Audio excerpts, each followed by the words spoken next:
Good morning friends, कैसे आप सब। उम्मीद करता हूँ आप सब अच्छे होंगे और अपनी पढ़ाई को जारी रखे होंगे। तो चलिए आज हम लोग बात करने वाले हैं लिटरेचर का। कुछ क्वेश्चंस को हम डिस्कस कर लेते हैं।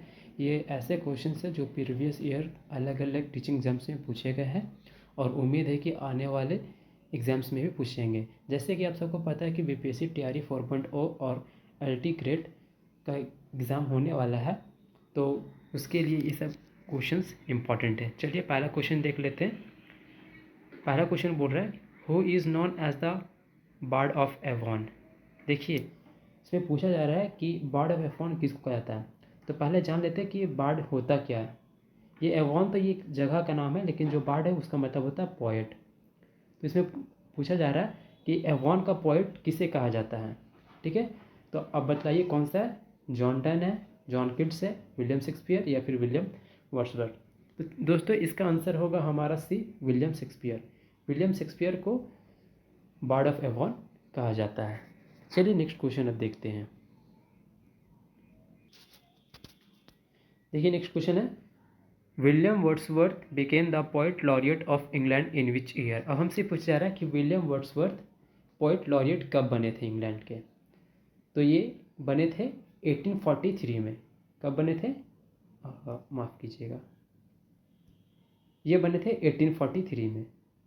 1843 में विलियम वर्ड्सवर्थ पोएट लॉरिएट बने थे इंग्लैंड के। चलिए नेक्स्ट क्वेश्चन देख लेते हैं। नेक्स्ट है John Donne known as the dash poet. John Donne को किस कैसे पोएट के तौर पे हम जानते हैं। क्या वो ड्रामेटिक पोएट है, रोमांटिक पोएट है, नेचर पोएट है या फिर मेटाफिजिकल है। तो जॉन डन हमारे जो है वो मेटाफिजिकल पोएट है। कैसे पोएट है, मेटाफिजिकल है। ठीक है, नेक्स्ट है lyrical ballad published in which year. देखिए दोस्तों, लिरिकल बैलेड एक कलेक्शन ऑफ पोएम है। ठीक है, ये कलेक्शन है, कलेक्शन ऑफ पोएम है। और इसमें कौन कौन कौन दो मेजर राइटर्स थे जिन्होंने मिलकर इस लिरिकल बैलेड को पब्लिश करवाया। तो एक है हमारे विलियम वर्ड्सवर्थ और एक है एस टी कॉलरेज। इन दोनों ने मिलकर लिरिकल बैलेड को पब्लिश करवाया। कब, तो 1798 में लिरिकल बैलेड को पब्लिश करवाया गया है। और इसी समय से 1798 से ही रोमांटिक पीरियड का स्टार्ट होता है।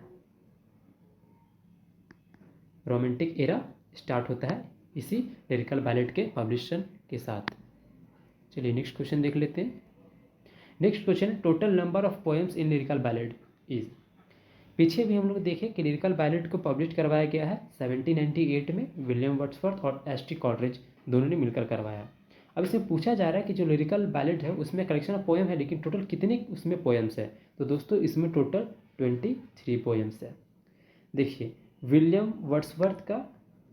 वर्ड्सवर्थ का है उसमें 19 पोएम्स और एस टी कॉलरेज का है उसमें 4 पोएम।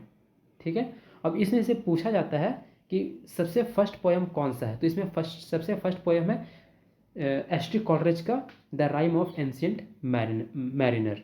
ठीक है, तो ये फर्स्ट पोएम है इस कलेक्शन का। चलिए अब देख लेते हैं नेक्स्ट क्वेश्चन।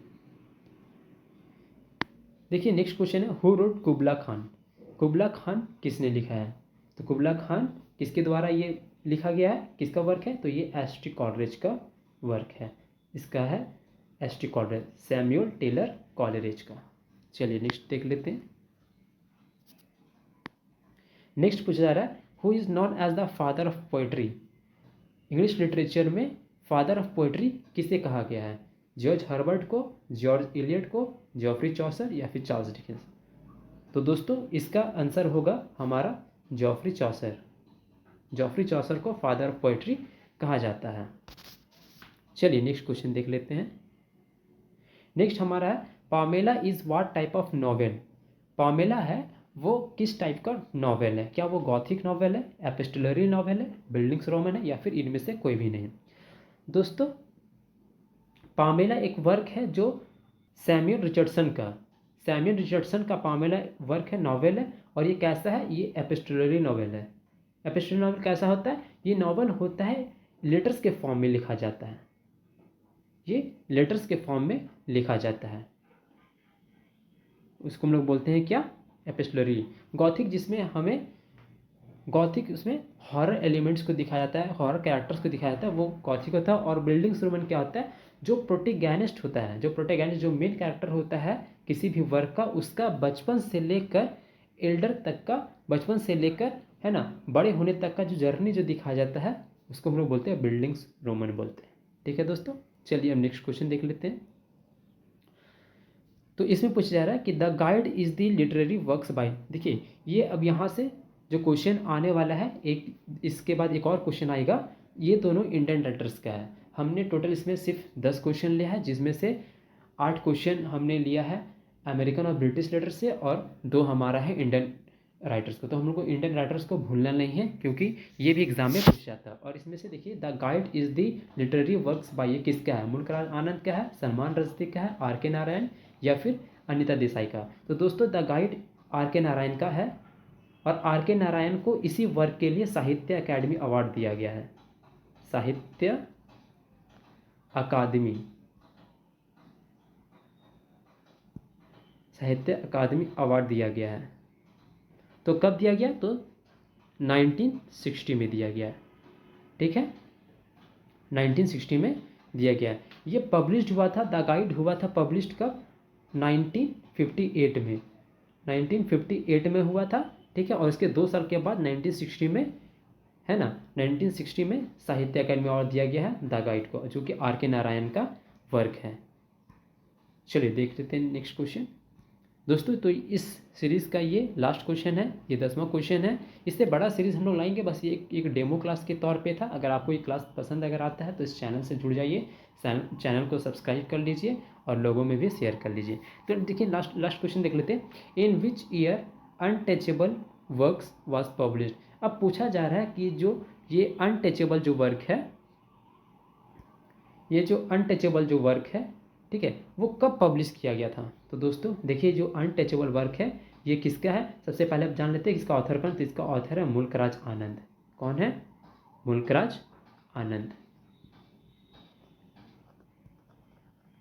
मुल्कराज आनंद। और इसको पब्लिश करवाया गया था 1935 में। कब करवाया गया था? 1935 में, 1935 में इस वर्क को कंप्लीट हो गया।